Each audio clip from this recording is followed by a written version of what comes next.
दोस्तों सुजलॉन एनर्जी की बात करें तो खरीदारी का बिल्कुल ये सही मौका है क्योंकि फरवरी से इसको 2-3 बड़े ट्रिगर मिलेंगे जो इसको बहुत तेजी से आगे लेके जा सकते हैं। एक तो रिजल्ट हमारे सामने आने वाला है जो 31 तारीख को आएगा। दूसरी बात यह है कि 1 फरवरी से यह एमएफआई इंडेक्स में शामिल हो जाएगा, मिड कैप कंपनी बन जाएगी।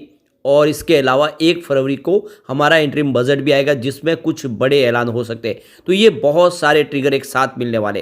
क्या ऐसे में सुजलॉन रॉकेट बनने को तैयार है? जानने की कोशिश करेंगे इस वीडियो के माध्यम से। यहाँ पे कुछ बड़ी अपडेट निकल के आ रही है जिनको एक एक करके डिस्कस करेंगे और समझने की कोशिश करेंगे। सुजलॉन एनर्जी जो विंड एनर्जी सेक्टर की इंडिया की लीडर कंपनी है, क्या आने वाले समय हमें मालामाल कर देगी? लेकिन फ्रेंड उससे पहले अगर आप पहली बार हमारे चैनल पे आए तो चैनल को सब्सक्राइब कर दीजिए, एक बेल आइकॉन दबा दीजिए ताकि जब भी नया वीडियो बने पहला नोटिफिकेशन आपको मिले। वीडियो पसंद आए तो लाइक से जरूर कीजिए। चलो फ्रेंड्स वीडियो स्टार्ट करते हैं। मैं हूँ आपका दोस्त एसबी दवे और हमारे अपने चैनल ऑनलाइन कमाई में आपका बहुत बहुत स्वागत है। सबसे पहले गुरुवार के कारोबार की बात करें तो देख सकते हो कि सुजलॉन एनर्जी का स्टॉक 42.45 के आसपास क्लोजिंग दी, जहाँ पे 3.03% की पॉजिटिव क्लोजिंग देखने को मिली। काफ़ी अच्छी तेजी देखने को मिली जबकि बाजार में गिरावट का माहौल था। अब यहाँ पे देख सकते हो कि रिजल्ट की डेट भी आ चुकी है। तो 31/1/2024 जनवरी की 31 तारीख को रिजल्ट हमारे सामने होगा और रिजल्ट बेहतर होगा तो इस स्टॉक को कोई रोक नहीं पाएगा। वैसे अगर हम पिछले रिजल्ट की बात करें तो काफ़ी अच्छा प्रदर्शन भी किया इसने। दिसंबर 2022 की बात करें तो देख सकते हो कि पिछले साल सेम क्वार्टर में जो इनका सेल्स था वो 1458 करोड़ के आसपास था। इस बार क्वार्टर 2 में देखें तो सेल्स थोड़ा सा कम हुआ है, 1421 करोड़ के आसपास रहा। इस बार आशा करें कि कंपनी का सेल्स बढ़ेगा। अगर सेल्स बढ़ेगा तो डेफिनेटली इसमें एक तेजी की संभावना भी बन जाएगी। वैसे मार्च 2023 काफ़ी शानदार था जब इनका सेल्स 1694 करोड़ तक पहुंच गया था। अब कंपनी के खर्च की भी बात करें तो दिसंबर 2022 में 1243 करोड़ के आसपास था। सितंबर 2023 में यानी पिछले क्वार्टर में 1196 करोड़ के आसपास था। तो खर्च थोड़ा सा कम हुआ है क्योंकि देखें तो सामने ये है कि कंपनी का जो सेल्स है उसमें भी कमी आई है। ऑपरेटिंग प्रॉफिट को अगर देखें तो दिसंबर 2022 में 215 करोड़ के आसपास था जो इस बार क्वार्टर 2 में बढ़ के 225 करोड़ तक पहुंचा। तो ऑपरेटिंग प्रॉफिट काफ़ी अच्छा बढ़ा है। इस बार आंकड़े उत्साहवर्धक रहने की पूरी आशा है क्योंकि काफ़ी बड़े प्रोजेक्ट इन्होंने कंप्लीट किए। अब अदर इनकम की बात को दिसंबर 2022 में पिछले साल सेम क्वार्टर में 6 करोड़ के आसपास था। इस बार देखें तो सितंबर 2023 में अगर आप देखें तो क्वार्टर 2 में ये -28 करोड़ के आसपास यानी अदर इनकम माइनस में थी। अब यहाँ पे अगर हम नेट प्रॉफिट आफ्टर टैक्स की बात करें तो दिसंबर 2022 में 78 करोड़ का प्रॉफिट हुआ था कंपनी को और क्वार्टर 2 में 102 करोड़ का प्रॉफिट हुआ। अच्छी बात यह है कि लगातार पिछले कुछ क्वार्टर से लगातार कंपनी प्रॉफिट में बनी हुई है। इस बार प्रॉफिट काफ़ी शानदार रहने की पूरी उम्मीद है। अब आप पिछले कुछ सालों के अगर सेल्स के आंकड़े भी देखिए तो काफ़ी शानदार है। मार्च 2021 में 3346 करोड़ के आसपास था जो इस TTM 5925 करोड़ तक पहुंच गया है। अगर हम बात करें ऑपरेटिंग प्रॉफिट की तो मार्च 2021 में यहाँ पे 537 करोड़ के आसपास था, वो इस TTM 872 करोड़ तक पहुँचा है। प्रॉफिट की बात करें तो मार्च 2021 में 104 करोड़ के आसपास प्रॉफिट था जो इस TTM 601 करोड़ तक पहुंच गया है। अब ये मार्च 2023 में जो 2887 करोड़ का भारी भरकम प्रॉफिट होता है इसके पीछे जो अदर इनकम थी यानी पुराना जो बकाया सेटलमेंट हुआ उसकी वजह से ये हुई है। बाकी ओवरऑल देखें तो काफ़ी अच्छा प्रदर्शन है और अब सुजलॉन प्रॉफिट में आ चुकी है।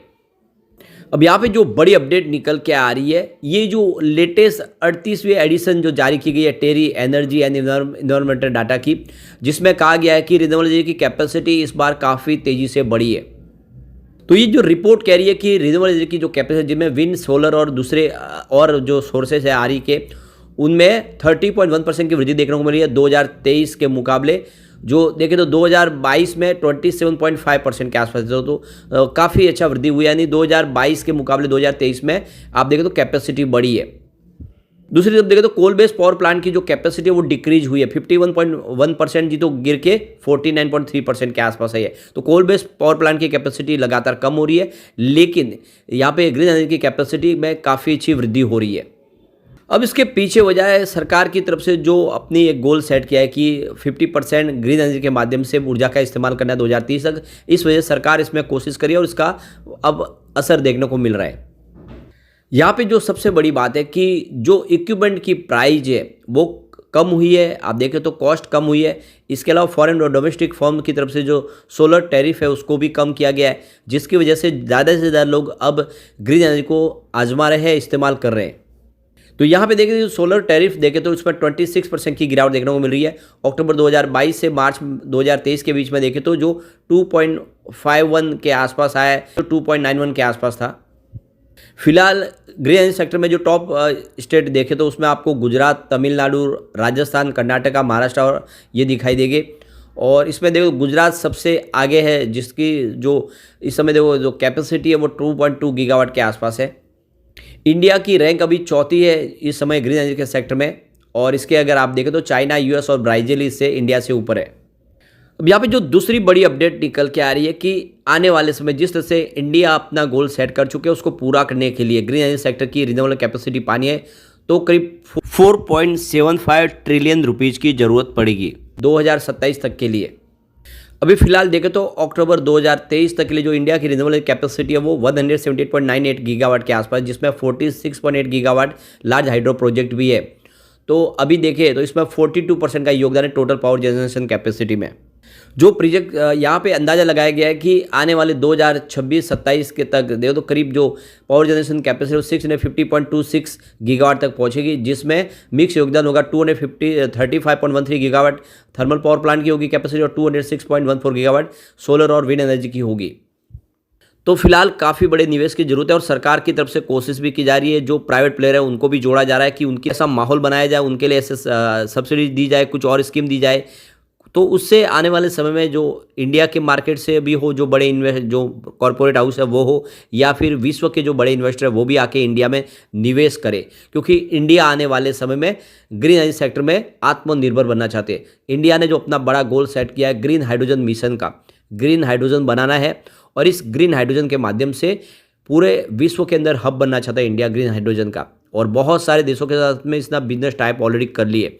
जो इंडिया से जो ग्रीन हाइड्रोजन का निर्माण होगा वो एक्सपोर्ट की जाएगी, और इसके लिए यूएई और दूसरे और देश है, जिसमें आप देखें सिंगापुर है, ये देश भी इंडिया के साथ में कदम से कदम मिलाकर चल रहे हैं। वहाँ से काफ़ी निवेश आने की संभावना है, और एक तरह से देखो तो ग्रिड कनेक्टिविटी होने वाली है, और ग्रीन हाइड्रोजन जो बनेगा वो पेट्रोल डीजल की जगह लेगा आने वाले समय में। और इसीलिए सरकार कोशिश कर रही है कि किसी भी तरह से इस बार ये जो गोल है इसको अचीव किया जाए, और सरकार इसके लिए कोशिश करिए। और इस बार जो बजट आने वाला है हमारा, तो देख सकते हो कि इस बजट में कुछ बड़े ऐलान हो सकते हैं, क्योंकि आप देख सकते हो कि जो कैपेसिटी है हमारी इसको तेज़ी से बढ़ाना होगा, और इसके लिए इस बजट में कुछ बड़े अनाउंसमेंट हो सकते हैं। सरकार इस बार बजट में क्लीन एनर्जी सेक्टर के लिए और कुछ बड़ी स्कीम लॉन्च कर सकती है, या पीएलआई स्कीम भी ला सकती है सरकार की तरफ से। और जैसे कि देखें तो बहुत सारी दूसरी योजनाओं का संभावना बन रही है, और ऐसे में आने वाले समय सुजलॉन को इसका बेनिफिट हो सकता है। सुजलॉन जो इस सेक्टर की सबसे बड़ी और लीडर कंपनी है, सुजलॉन ऑलरेडी सोलर प्रोजेक्ट भी शुरू कर चुके हैं 2016 से। ऐसे में सुजलॉन में तेजी की संभावना तो बनेगी। साथ में आप देख ही सकते हो कि फरवरी महीने में ही यह निफ्टी मिड कैप का हिस्सा बनने जा रही है, जिससे बहुत सारे इन्वेस्टर जो मिड कैप में निवेश करते हैं, स्मॉल कैप में जो निवेश करने से बचते हैं, उनका इन्वेस्टमेंट भी सुजलॉन में आना शुरू हो जाएगा। और साथ में अगर आप देखें तो रिजल्ट भी हमारे सामने होगा। ऐसे में हमें सुजलॉन में ये इस समय मौका है अच्छा है कि खरीदारी कर ले। जल्दी यहाँ पे एक अपर सर्किट का दौर फिर शुरू हो सकता है, और स्टॉक इस बार अपर सर्किट में दौड़ते हुए 100 को भी क्रॉस कर सकता है, क्योंकि अभी इसकी दौड़ बाकी है। ये 400 की प्राइस थी इसकी, और वो भी 2008 के पहले। तो ऐसे में निवेश आपको करना चाहिए लॉन्ग टर्म का नजरिया लेके। लेकिन फ्रेंड, कोई भी इन्वेस्टमेंट करने से पहले अपने फाइनेंशियल एडवाइजर से बारे में ले ले, या अपना खुद का रिसर्च करे, क्योंकि मैंने वीडियो आपके एजुकेशनल पर्पज के लिए ही बनाया। वीडियो पसंद आए तो लाइक से जरूर कीजिए और चैनल को सब्सक्राइब कर दीजिए। Thank you friend.